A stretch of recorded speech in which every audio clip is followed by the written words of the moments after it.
आज doctor APJ Abdul Kalam जी की जयंती है। आज ही के दिन डॉक्टर एपीजे अब्दुल कलाम जी का 15 अक्टूबर 1931 में जो भारत के दक्षिण में जो अंतिम कोना है, जहां से श्रीलंका थोड़ी सी दूर पर है, जहां पर भगवान श्री राम ने पुल बनाया था लंका के ऊपर, रावण के ऊपर आक्रमण करने के लिए, रामेश्वरम में उनका जन्म हुआ।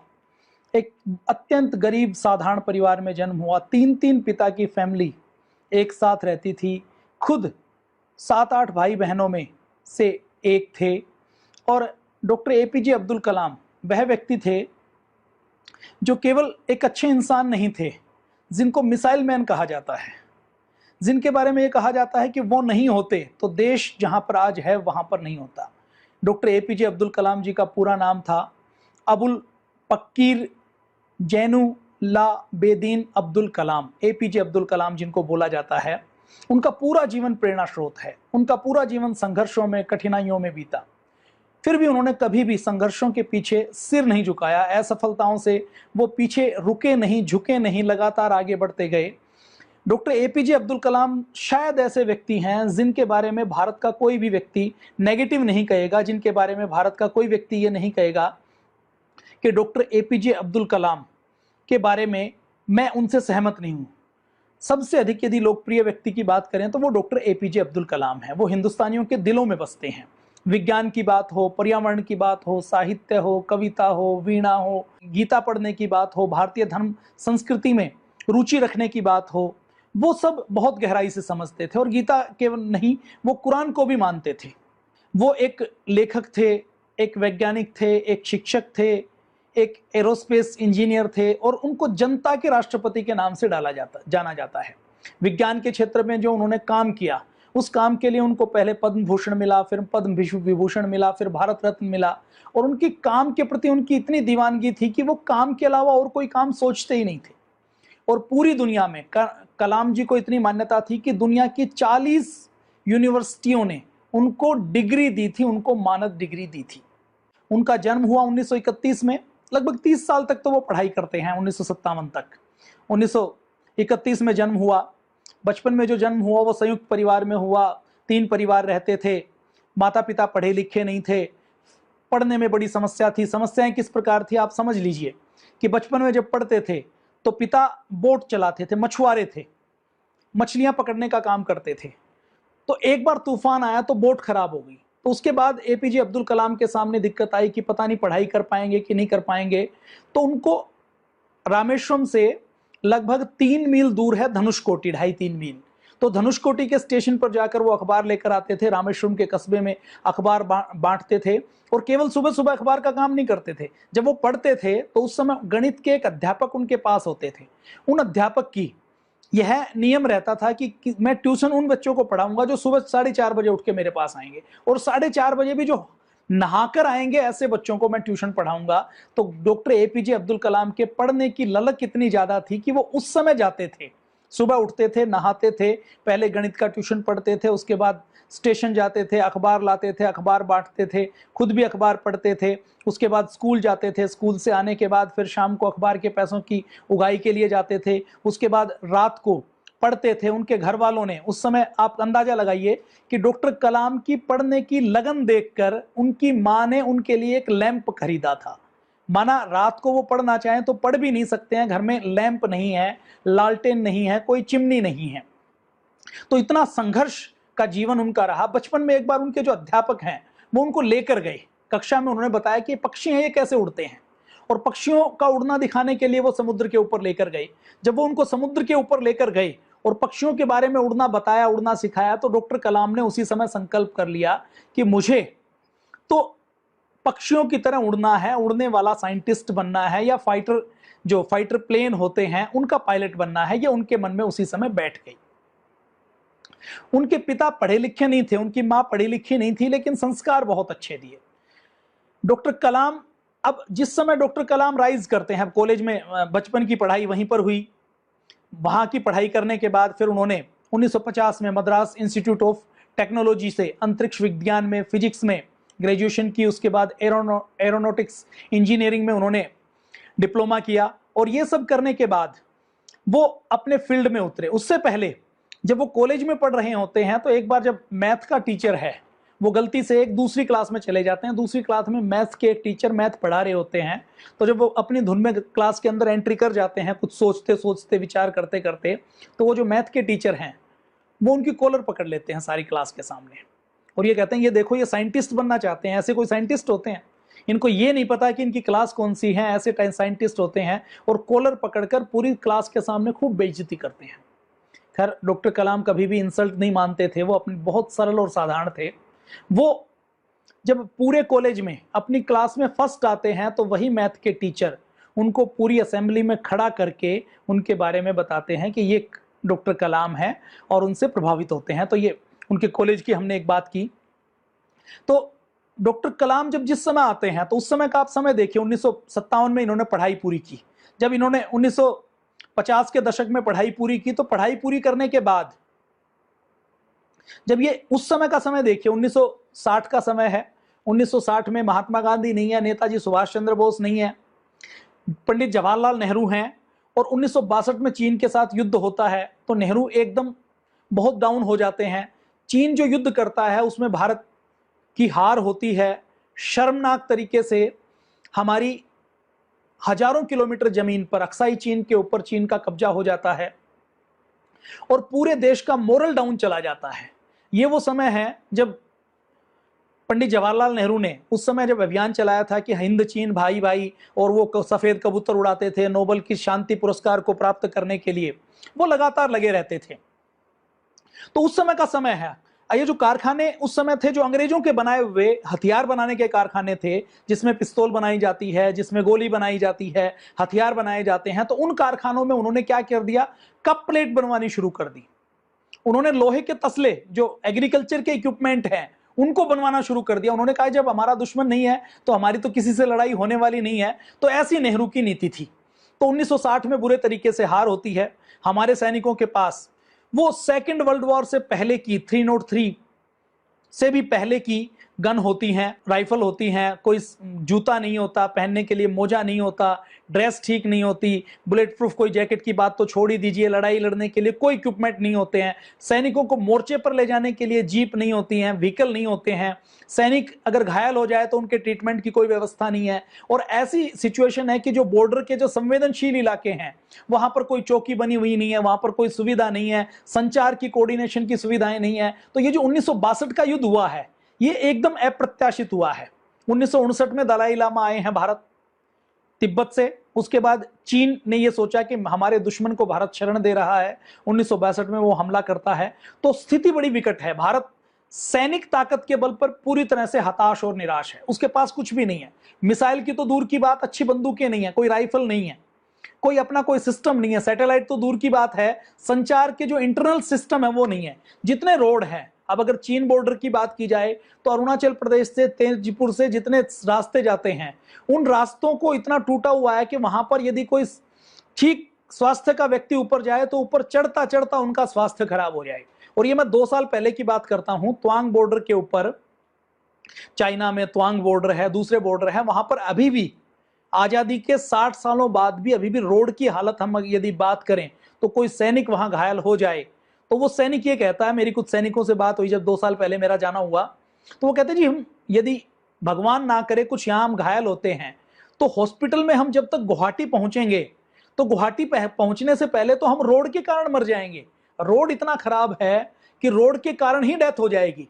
अगर वहां पर सेना है और सेना की गाड़ियां, सेना के टैंक वहां पर भिजवाने हैं तो रोड इतना खराब है कि वहां पर उनको भेजा नहीं जा सकता। तो ये इन चीजों के बारे में उस समय की सिचुएशन का अंदाजा लगाइए कि क्या सिचुएशन थी। तो उस समय कलाम ऊपर उठते हैं 1960 के दशक में जब वो शुरू करते हैं, और जब वो एक वैज्ञानिक के तौर पर शुरू करते हैं, पहले इसरो में सेवा देते हैं। इसरो में सेवा देने के बाद वो डीआरडीओ में आते हैं, उनकी ड्यूटी विशेष रूप से लगाई जाती है। और उसके बाद जब पहला परमाणु परीक्षण होता है 1974 का, तो उनको देखने के लिए बुलाया जाता है। और जो दूसरा परमाणु परीक्षण होता है 1998 का, वो तो पूरा का पूरा डिसीजन मेकिंग की बात हो, ऑर्गेनाइजिंग करने की बात हो, पॉलिटिकल कोऑर्डिनेशन की बात हो, टेक्नोलॉजी की बात हो, वो सारा डॉक्टर एपीजे अब्दुल कलाम ने किया है। हमने ऋषि नहीं देखे हैं, लेकिन मैं कहता हूं कि डॉक्टर अब्दुल कलाम को देख लीजिए, पुराने भारत के ऋषि वैसे ही होते होंगे जैसे डॉक्टर अब्दुल कलाम हैं, डॉक्टर अब्दुल कलाम थे। क्योंकि हमारे दिल में वो अभी भी हैं। डॉक्टर अब्दुल कलाम का धर्म क्या था ये कोई मायने नहीं रखता। वो मुसलमान हैं, मुसलमान थे, लेकिन वो हिंदुओं से ज्यादा पूजनीय हैं। डॉक्टर अब्दुल कलाम की जब डेथ हुई तो उनकी डेथ में जितने मुस्लिम लोग जनाजे में थे उससे ज्यादा मुसलमान याकूब मेनन के जनाजे में थे। याकूब मेनन जिसको फांसी दी गई थी मुंबई के बम ब्लास्ट में, जो एक्यूज्ड था, तो उसके जनाजे में मुसलमान ज्यादा थे। डॉक्टर एपीजे अब्दुल कलाम के जनाजे में हिंदू ज्यादा थे। तो डॉक्टर एपीजे अब्दुल कलाम जैसे हिंदू हो, मुसलमान हो, सिख हो, ईसाई हो, यदि ऐसे व्यक्ति किसी देश में होते हैं तो उस देश की ताकत होते हैं। और ऐसे व्यक्ति जो देश को देश नहीं मानते, देश में जिनकी निष्ठा नहीं होती, वो किसी भी देश की ताकत नहीं होते हैं। तो मुसलमानों से किसी राष्ट्रभक्त का कोई विरोध नहीं हो सकता। हमारा भी कोई विरोध नहीं है। हमारा विरोध है उनकी उस भावना से जिससे वो भारत को जमीन का टुकड़ा मानते हैं, वो भारत को मां नहीं मानते। उनकी निष्ठा भारत में नहीं है, उनकी निष्ठा पाकिस्तान में है। जब वो भारत के संविधान को, भारत की मर्यादाओं को, भारत की संस्कृति को, भारत के अतीत को, भारत के पूर्वजों को, हमारे ऋषियों को जब वो नहीं मानते तो हमें आपत्ति होती है कि जब उनकी निष्ठा नहीं है, वो इस देश को जब धर्मशाला की तरह मानते हैं, तो धर्मशाला में रहने वाले व्यक्ति कभी भी धर्मशाला या होटल के मालिक नहीं हुआ करते। तो डॉक्टर एपीजे अब्दुल कलाम का जितना सम्मान मुझे लगता है हिंदू करते हैं, उतना शायद मुसलमान भी नहीं करते। तो डॉक्टर एपीजे अब्दुल कलाम ने ये सारा भारत जो आज वैश्विक स्तर पर महाशक्ति के रूप में खड़ा है, आज भारत की एयरफोर्स, भारत जो न्यूक्लियर टेक्नोलॉजी में, परमाणु हथियारों में जो आज दुनिया के सामने खड़ा है, आज अभी जो हमने मंगलयान भेजा था, चंद्रयान भेजा था, चंद्रयान चाहे सफल नहीं हो पाया, अगली बार सफल हो जाएगा, उससे पहले बहुत सफलताएं मिली हैं। आज दूसरे देशों के सैटेलाइट हम लॉन्च करते हैं। तो ये जो सारी ताकत आई, इसके मूल में बात की जाए तो डॉक्टर भाभा हैं, डॉक्टर विक्रम साराभाई हैं, सतीश धवन हैं, और उसके बाद इनमें जो बड़ा योगदान है वो डॉक्टर एपीजे अब्दुल कलाम जी का है। तो आज डॉक्टर एपीजे अब्दुल कलाम जी की हम बात कर रहे हैं। बहुत संघर्ष रहे। डॉक्टर एपीजे अब्दुल कलाम ने 1960 में विक्रम साराभाई अंतरिक्ष अनुसंधान केंद्र, जिसको इसरो कहा जाता है, उसमें उन्होंने पहले शुरू किया। पहले एक उन्होंने हार्बर बनाया, एक छोटे हेलीकॉप्टर के ऊपर काम किया। उसके बाद डॉक्टर विक्रम साराभाई से वो मिलते हैं। सबसे पहले वो 1957 में जब पढ़ाई पूरी करते हैं तो एक जगह फाइटर जो एयरफोर्स में फाइटर होते हैं उनकी वैकेंसी निकलती है, वो अप्लाई करते हैं। वो अप्लाई करते हैं तो उनका नंबर 9वां आता है। 8 वैकेंसी थी तो 8 लोगों का सिलेक्शन होता है। 9वें व्यक्ति डॉक्टर एपीजे अब्दुल कलाम का सिलेक्शन नहीं हो पाता, तो वो निराश हो जाते हैं। अब निराश होने के बाद फिर वो थोड़े दिन बाद अपने आप को ठीक करते हैं, दोबारा से तैयारी करते हैं। तो डॉक्टर विक्रम साराभाई के पास वो इसरो में इंटरव्यू देने के लिए जाते हैं। डॉक्टर विक्रम साराभाई उनकी प्रतिभा को पहचान लेते हैं और उनको इसरो के अंदर नियुक्ति देते हैं। इसरो के अंदर वो जब जैसे ही आते हैं, और ये जो समय है ना, ये समय कैसा है आप देखिए, ये समय ऐसा है कि हजारों करोड़ के हथियार दूसरे देशों से खरीदने पड़ते हैं। अमेरिका की बात करें, फ्रांस की बात करें, इजराइल की बात करें, ये अमीर इसलिए नहीं है कि इनके यहां कोई पैदावार ज्यादा होती है, ये अमीर इसलिए हैं कि ये हथियार बनाते हैं, उच्च टेक्नोलॉजी के हथियार बनाते हैं और वो हथियार बेचते हैं। इजराइल छोटा सा देश है, लेकिन दुनिया के दूसरे देशों को हथियार उनसे खरीदने पड़ते हैं, और ये जो हथियारों में कमाई करते हैं ये कई गुना ज्यादा करते हैं, लाखों करोड़ की कमाई करते हैं। अभी मैं एक सौदा बताऊं, भारत ने एक हथियार खरीदा है, एंटी मिसाइल टेक्नोलॉजी खरीदी है, S-400 के नाम से मिसाइल डिफेंस सिस्टम है। उस डिफेंस सिस्टम को खरीदने के लिए 5 सेट उसके खरीदने के लिए भारत को 40,000 करोड़ रुपए खर्च करने पड़े। तो आप अंदाजा लगा लीजिए।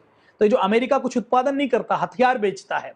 तो ये वो समय है जब हमारे पास अच्छे हथियार नहीं है। 1962 के युद्ध में हम हारे हैं और हमारे पास पाकिस्तान जैसा छोटा देश हमें आंखें दिखाता है।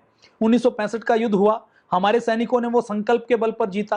पाकिस्तान के पास पैटर्न टैंक थे, हमारे पास हल्की क्वालिटी के सामान्य टैंक थे। पाकिस्तान के जो फाइटर जेट थे वो अच्छे थे, हमारे पास उतनी अच्छी ताकत एयरफोर्स की उस समय 1965 से पहले नहीं होती थी। तो उस समय डॉक्टर एपीजे अब्दुल कलाम वो पढ़ाई में इतने अच्छे थे, वो चाहते तो विदेशों की किसी हथियार बनाने वाली एजेंसी में वो नौकरी कर सकते थे, विदेश में साइंटिस्ट लग सकते थे और वो बहुत ऐशो आराम की जिंदगी जी सकते थे। लेकिन उन्होंने विदेश जाना स्वीकार नहीं किया। उनका मन ये था कि मैं भारत के लिए काम करूंगा, जो भारत के अंदर मैं कर सकता हूं उसको मैं करूंगा। तो विदेशों के कैरियर को ठुकरा कर उन्होंने 1958 में पहले डीआरडीओ से जुड़े, वहां पर छोटे प्रोजेक्ट किए और डीआरडीओ के बाद उनको हैदराबाद में वो थोड़े समय से रहे। हैदराबाद में जब वो रहे तो जब उनको इसरो में डॉक्टर विक्रम साराभाई लेकर आए तो उन्होंने एक टारगेट लिया कि हम यहां पर सैटेलाइट लॉन्च करने का व्हीकल बनाएंगे, सैटेलाइट लॉन्च करेंगे। तो उन्होंने पहला सैटेलाइट लॉन्च किया, वो क्रैश हो गया। और जब वो क्रैश हुआ पहले, तो वहां के लोगों ने खूब मजाक बनाया डॉक्टर कलाम का कि भी ये तो ठीक नहीं है। जो अपने पत्रकार हैं उन्होंने जब उनको कहा कि इस्तीफा दो, आप तो अच्छे वैज्ञानिक नहीं हो, तो डॉक्टर सतीश धवन जो उनके सीनियर थे उन्होंने कहा कि ये डॉक्टर कलाम की गलती नहीं है, ये मेरी गलती है और मैं इसकी जिम्मेदारी लेता हूं। और किसको इस्तीफा देना है, किसको इस्तीफा नहीं देना है, ये मेरी जिम्मेदारी है, मैं इसको तय करूंगा, पत्रकारों को इसको तय करने की जरूरत नहीं है। तो ये डॉक्टर कलाम ने इसरो में काम करना शुरू किया। इसरो में काम करते करते उन्होंने 4 साल तक इसरो में काम किया। इसरो में काम करते करते उन्होंने एसएलवी बनाया। एसएलवी किसको कहते हैं? Satellite launch vehicle. Satellite launch vehicle वो होता है जिसमें जैसे आपने देखा कि तोप होता है, तोप के अंदर गोला डालते हैं, तो तोप क्या करता है? गोले को फेंकने का काम करता है। तो ये जो एसएलवी है, सैटेलाइट लॉन्च व्हीकल है, ये वो व्हीकल है जिससे यदि गोला कोई फेंका, सैटेलाइट को फेंका जाए तो सैटेलाइट अपनी जो ऑर्बिट है उसके अंदर जाकर वो सेट हो जाता है। अभी मिशन मंगल के नाम से एक मूवी आई थी अक्षय कुमार जी की, कुछ अच्छी मूवी इस 1 साल में बनी है। मुझे लगता है वो आपको अपने बच्चों को जरूर दिखानी चाहिए। आपको इसकी कोई सीडी या डीवीडी मिल जाएगी, तो उस सीडी या डीवीडी को लाकर आप उस मूवी को जरूर देखिए। उस मूवी को देखेंगे तो आपको पता लगेगा कि वैज्ञानिक कैसे काम करते हैं और किस प्रकार से ये जो मिशन है, ये मिशन चलते हैं। 1980 में रोहिणी सफल हो जाता है। तो ये एसएलवी क्या होती है? एसएलवी जैसे तोप के अंदर गोला डालते हैं और तोप के अंदर जब गोला डालते हैं तो तोप के पीछे जब आग लगाते हैं तो बारूद फटता है और गोला निकलकर दूर जाकर गिरता है। जैसे बंदूक के अंदर गोली होती है, बंदूक को जब दबाते हैं तो गोली चलती है। तो सैटेलाइट को उस एसएलवी लॉन्च व्हीकल में रख के उसको लॉन्च किया जाता है, जिससे वो अंतरिक्ष में अपनी कक्षा में जाता है। ये बहुत उच्च टेक्नोलॉजी का काम है, क्योंकि इसमें अगर 1 डिग्री का भी अंतर आ जाए तो वो सैटेलाइट बेकार हो सकता है। वो यदि ऑर्बिट में ना जाकर ऑर्बिट से बाहर चला जाए तो अंतरिक्ष में गुम हो जाएगा, ऑर्बिट से पहले रह जाए तो वो पृथ्वी के ऊपर दोबारा गिर जाएगा। और उसको जो लॉन्च किया जाता है तो वो ऐसी टेक्नोलॉजी से लॉन्च किया जाता है कि जिस देश को जहां के डाटा चाहिए उस डाटा की वो परिक्रमा करे, उससे वो फोटो ले, वहां से वो जानकारी गैदर करे और उसके बाद वो किसी दूसरे सैटेलाइट से भी ना टकराए। तो ये बहुत हाई कंप्यूटेशन का काम है। तो ये काम करने में डॉक्टर कलाम ने बहुत बड़ा काम किया। और जब उन्होंने बहुत बड़ा काम किया तो 1980 में उनको इंदिरा गांधी ने बुलाया उनके पास। एक बार जब वो ऐसे ही टहल रहे होते हैं तो सतीश धवन का फोन आता है, जो उनके सीनियर होते हैं, वो उनको बुलाते हैं। जब वो उनको बुलाते हैं तो उनको बुलाते हुए जब वो कहते हैं कि भी जल्दी से आ जाओ, तो वो कहते हैं क्या काम है? तो वो कहते हैं प्राइम मिनिस्टर ने बुलाया है और दिल्ली चलना है। तो उनके पास वो कहते हैं मेरे तो फॉर्मल कपड़े नहीं है, मैंने तो चप्पल पहनी है। तो वो कहते हैं आपका व्यक्तित्व तो इतना बड़ा है कि आपको कुछ फॉर्मल कपड़े पहनने की, कोट पैंट पहनने की या जूते पहनने की आवश्यकता नहीं है, आपका जो काम है वही आपका व्यक्तित्व है। तो इंदिरा गांधी के पास लेकर जाते हैं। इंदिरा गांधी के पास जब वो लेकर जाते हैं तो इंदिरा गांधी के पास लेकर जाते हुए वो वहां पर जो मिनिस्ट्री होती है वो उनकी पीठ थपथपाती है, उनको खूब उनकी बातचीत करती है और उसके बाद उनको एक नया काम दिया जाता है कि अब आपको मिसाइल डेवलप करनी है। इससे पहले तो वो इसरो में काम कर रहे हैं। इसरो में क्या काम कर रहे हैं? सैटेलाइट छोड़ने का काम कर रहे हैं। उसके बाद मिसाइल के काम में उनको लगाया जाता है। और ये जब सैटेलाइट छोड़ने का जब ये फाइनल काम होना था तो उस फाइनल काम में क्या होता है? उससे फाइनल काम में मिसाइल प्रोग्राम से के शुरू करने से पहले जब वो शुरू करने वाले होते हैं, मेजर डिसीजन लेने वाले होते हैं, तो उस समय जब ये प्रारंभिक चरण पर होता है तो विक्रम साराभाई की डेथ हो जाती है। विक्रम साराभाई की डेथ होने के बाद फिर उनके डॉक्टर कलाम के जीजा जी की डेथ हो जाती है। जीजा जी की डेथ होने के 1 महीने बाद पिताजी की डेथ हो जाती है। एक बार जब उनको फ्रांस जाना था तो फ्रांस जाने से 1 दिन पहले उनकी माताजी की डेथ हो जाती है। उनके पास जो उनकी टीम काम करती है, उनकी टीम जो काम कर रही है उनमें से एक साइंटिस्ट जो गैस के ऊपर कुछ काम कर रहे होते हैं, उनका मास्क फट जाता है, गैस का चैम्बर फट जाता है और वो साइंटिस्ट जल जाते हैं। अब डॉक्टर एपीजे अब्दुल कलाम कई महीने से सोए हुए नहीं है, तो भी वो परेशान हो जाते हैं। वो सोचते हैं कि पता नहीं क्या होगा, फिर भी वो हिम्मत नहीं हारते हैं। तो निराशा के अंदर, हताशा के अंदर भी बड़ा काम कैसे किया जाता है, ये डॉक्टर एपीजे कलाम से हम सीख सकते हैं। जो एसएलवी उन्होंने बनाया, तो ये एसएलवी एक बार में सफल नहीं हुआ। इस एसएलवी को सफल करने में उनको बार बार प्रैक्टिस करनी पड़ी, बार बार काम करना पड़ा। और ये जो SLV बनता है और ये जो मिसाइल बनते हैं, इनके अंदर कई सारी टेक्नोलॉजी होती है। कई सारी टेक्नोलॉजी क्या होती है? एक तो बारूद की टेक्नोलॉजी होता है कि कोई ईंधन होगा जो आगे धकेलने का काम करेगा। दूसरा कंप्यूटर साइंस जुड़ा होता है, प्रोग्रामिंग जुड़ी होती है, कैलकुलेशन जुड़ा होता है। तो ये सारी चीजें जब मिलती हैं तो जाकर एक मिसाइल बनती है, एक अंतरिक्ष का प्रोग्राम बनता है।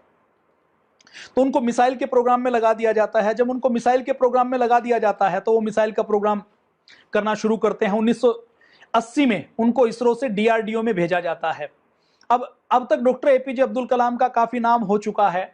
इसरो से जब उनको DRDO में भेजा जाता है तो इसरो वाले उनको छोड़ने के लिए तैयार नहीं होते कि ऐसा साइंटिस्ट जो 24 घंटे काम करता है, जो विजनरी है, जिसके अंदर लालच नहीं है, जिसके अंदर देश को आगे ले जाने की क्षमता है, ऐसे व्यक्ति को कोई भी संगठन छोड़ना नहीं चाहता। तो वो मना करते हैं। लेकिन डॉक्टर APJ अब्दुल कलाम के लिए भी काफी समस्या है, लेकिन वो देश हित को आगे रखते हुए DRDO में जाने का फैसला करते हैं। DRDO में फिर वो मिसाइल डेवलप करते हैं। तो पहली मिसाइल पृथ्वी डेवलप होती है, उसके बाद अगली मिसाइल की रेंज आती है अग्नि के नाम से। 1989 में राजीव गांधी जी प्रधानमंत्री होते हैं। 20 अप्रैल को पूरी दुनिया देख रही है, अग्नि को लॉन्च करना है। अग्नि को लॉन्च करते हुए 20 अप्रैल को जो अग्नि लॉन्च करती हैं वो फेल हो जाती है। 1 मई को फिर से डेट तय की जाती है, फिर लॉन्च की जाती है, वो भी फेल हो जाती है। अब डॉक्टर APJ अब्दुल कलाम की फिर पूरे देश में आलोचना होती है। अपने देश का ये दुर्भाग्य है, साइंटिस्ट जब काम करते हैं तो उनको बहुत सी, कई बार 1 लाख में 1% संभावना होती है ठीक होने की। और जब हम कोई काम पहली बार करते हैं, जो टेक्नोलॉजी हमारे पास नहीं है, उसमें तो ये संभावनाएं और ज्यादा असफल होने की संभावनाएं बढ़ जाती हैं। अभी आपने देखा होगा हमारा जो अभी चंद्रयान जो लॉन्च हुआ, इसरो के जो हमारे चीफ हैं सिवान जी, उनका जीवन भी पूरे संघर्षों में बीता है। उन्होंने लॉन्च किया, अंतिम समय में गड़बड़ हो गई। अब इसमें बहुत सी चीजें जुड़ी हुई हैं। हमें नहीं पता कि चंद्रमा के उस हिस्से का टेम्परेचर क्या होगा, वहां का वातावरण क्या होगा। अब ऊपर से चंद्रयान को लाना है, वेलोसिटी, उसकी स्पीड को कम करना है, वहां पर कोई ब्रेक लगाने वाला व्यक्ति नहीं बैठा हुआ, वहां कोई संदेश भेजते हैं तो रेडियो सिग्नल से संदेश भेजा जाता है। तो इन चीजों में बहुत सी चीजें जुड़ी हुई होती हैं। तो हमारे देश में लेकिन आलोचना करने वाले व्यक्ति बहुत हैं। वामपंथियों की बात करें, दूसरे लोगों की बात करें, तो ये सारे लोग जब बुलेट ट्रेन बनाने की बात होगी, सैटेलाइट छोड़ने की बात होगी, तो वो विरोध करेंगे। मैं आपको एक पुरानी घटनाक्रम बताता हूं। जब इंदिरा गांधी जी ने मिसाइल प्रोग्राम शुरू किया था तो डॉक्टर APJ अब्दुल कलाम के ऊपर उनका इतना भरोसा था कि मिसाइल प्रोग्राम जब उन्होंने शुरू किया तो उनकी कैबिनेट ने मंजूरी नहीं दी। इंदिरा गांधी तो बहुत ताकतवर प्राइम मिनिस्टर थी, सब उनकी बात मानते थे, पूर्ण बहुमत की उनकी सरकार रही है, तो भी उनकी कैबिनेट ने उनको इजाजत नहीं दी कि मिसाइल प्रोग्राम शुरू किया जाए। तो उन्होंने सीक्रेट तरीके से फंड का अरेंजमेंट करके डॉक्टर कलाम को, सतीश धवन को लगा कर रखा कि देश के लिए यह आवश्यक है तो इसको कीजिए। हम कांग्रेस के विरोधी नीतियों के आधार पर हैं, लेकिन यदि इंदिरा गांधी की बात की जाए तो उन्होंने देश हित में कई अच्छे काम किए, कई उन्होंने हार्ड डिसीजन लिए जिससे देश आगे बढ़ा। मिसाइल प्रोग्राम भी मैं यूं कहूं कि इंदिरा गांधी की देन है। इंदिरा गांधी ने मिसाइल प्रोग्राम को इनिशिएटिव किया और उसके उन्होंने विजन रखा और उसका काम शुरू किया। यदि इंदिरा गांधी उस समय डिसीजन नहीं लेती, इसरो के ऊपर, DRDO के ऊपर भरोसा नहीं करती, डॉक्टर कलाम को उसकी कमान नहीं सौंपती, तो शायद आज भारत अंतरिक्ष की महाशक्ति नहीं होती। हम सात्विक व्यक्तियों को निष्पक्ष मूल्यांकन करना है, तो जो अच्छा है उसको हम अच्छा कहेंगे। कांग्रेस के पाप बहुत हैं, लेकिन कुछ अच्छे काम भी किए हैं तो उनके लिए हम उनकी प्रशंसा करते हैं। इंदिरा गांधी की व्यक्तिगत तौर पर प्रशंसा करते हैं। तो उन्होंने फिर, अब डॉक्टर कलाम के बारे में कार्टून बन रहे हैं। मैं बात कर रहा था वामपंथी लोगों की। बुलेट ट्रेन की बात करेंगे तो कुछ राजनीतिक दल खड़े हो जाते हैं, जी बुलेट ट्रेन की क्या जरूरत है। भैया, हमें बुलेट ट्रेन की जरूरत इसलिए है कि हमें जमाने के साथ चलना है, हमें सैटेलाइट की भी जरूरत है, हमें हथियार बनाने की भी जरूरत है, हमें आगे जाने की भी जरूरत है। वामपंथी खड़े हो जाएंगे कि देश के अंदर तो इतने भूखे हैं, क्योंकि इनको देश से प्यार नहीं है। इनके लिए तो तब अच्छा है जब भारत के टुकड़े टुकड़े हो जाएं। तो ये सपना देखते हैं कि किसी राज्य के टुकड़े हो जाएं तो ये चीफ मिनिस्टर बन जाएं, भारत के टुकड़े टुकड़े हो जाएं तो ये अपने एक नया देश बनाकर उस देश के प्रधानमंत्री बन जाएं, उस देश के प्रेसिडेंट बन जाएं। तो ये वामपंथी और जो देशद्रोही प्रकृति के लोग हैं, इनकी कोई स्थिति नहीं है। तो अब आगे हम बात करते हैं कि जब डॉक्टर कलाम के कार्टून बन रहे थे तो इन कार्टूनों में पूरे देश में उनकी आलोचना होती है। तो आलोचना होते होते डॉक्टर कलाम फिर एक नई डेट रखते हैं 22 मई को, 22 मई को और तैयारी करते हैं और 22 मई को अग्नि की सफल लॉन्चिंग होती है। सफल लॉन्चिंग होने के बाद पूरी दुनिया हैरत में पड़ जाती है कि भारत ने मिसाइल बनाई कैसे, भारत के पास टेक्नोलॉजी आई कहां से। तो ये डॉक्टर एपीजे अब्दुल कलाम की मिसाइल की हमने थोड़ी सी बात की। अब बात करेंगे मिसाइल होती क्या है। मिसाइल जब लॉन्च करते हैं तो पूरी दुनिया हैरत में पड़ती है कि ये मिसाइल भारत ने बनाई कैसे। उस समय मिसाइल बनाना बहुत बहुत उच्च टेक्नोलॉजी का काम है। उस समय मिसाइल किस किस देश के पास है? 5 देशों के पास अच्छी मिसाइलें हैं। अमेरिका के पास हैं, फ्रांस के पास हैं, चाइना के पास हैं, रशिया के पास है और ब्रिटेन के पास है, इंग्लैंड के पास है। बाकी और किसी के पास ना तो अच्छे परमाणु हथियार है ना मिसाइल है। तो ये बनाकर एकदम भारत महाशक्ति बनाने की लाइन में 1990 के दशक से आना शुरू हुआ। 1960-62 का दशक देखिए, समय देखिए, ये समय वो है जब हमारे पास अच्छे हथियार नहीं है, हम एक ताकत नहीं है। अब 1989-90 के आते आते डॉक्टर कलाम ने अभी 20 साल काम किया है। पहले इसरो में काम किया, इसरो में काम करने के बाद डीआरडीओ में काम करते हैं। तो इनके 20 साल के काम की मेहनत अब दिखती है। पूरी दुनिया में भारत सीना तान कर खड़ा है और टेक्नोलॉजी के क्षेत्र में भारत आगे खड़ा है। और अब वो पूरे, उसके पास अपना सैटेलाइट सिस्टम है, अपना नेविगेशन सिस्टम है। थोड़ा सा हम मिसाइल के बारे में बात करेंगे। 2 प्रकार की मिसाइल होती हैं, एक क्रूज मिसाइल, एक बैलिस्टिक मिसाइल। बैलिस्टिक मिसाइल वो होती हैं जिसके पीछे बारूद लगा होता है, 1 चरण में, 2 चरण में, 3 चरण में। जैसे रॉकेट आपने देखा है ना, रॉकेट को आप छोड़ें, उसके पीछे बत्ती लगाएं तो रॉकेट का बारूद जब तक जलेगा उसके बाद रॉकेट ऊपर जाएगा। रॉकेट को सीधा चलें तो छोड़ें तो वो सीधा जाएगा, जब उसको थोड़ा टेढ़ा छोड़ें तो रॉकेट कुछ समय बारूद तक जाएगा। उसके बाद फिर वो अपनी गति से, वेलोसिटी से, अपनी स्पीड से आगे जाएगा और गिर जाएगा। कहीं जहां वो गिरेगा वहां पर आग लगा सकता है। दिवाली के ऊपर रॉकेट जब आप छोड़ते हैं तो ये जो मिसाइल है ये रॉकेट की तरह है। एक मिसाइल रॉकेट, वैसा रॉकेट जिसमें एक बार बारूद लगा दिया, डायरेक्शन तय कर दी तो फिर वो एक जगह गिरती है जाके। और दूसरा जो क्रूज मिसाइल है, आपने देखा होगा जब इराक ईरान का युद्ध होता था तो बार बार बीबीसी और दूसरे समाचार पत्रों में आता था कि अमेरिका ने लॉन्च की इतनी क्रूज मिसाइल, अमेरिका ने इतनी क्रूज मिसाइल छोड़ी है। तो क्रूज मिसाइल क्या होते हैं? एक तरीके से आप इनको सोच लीजिए कि ये ऐसी मिसाइल होते हैं जिनके अंदर इंजन लगा होता है।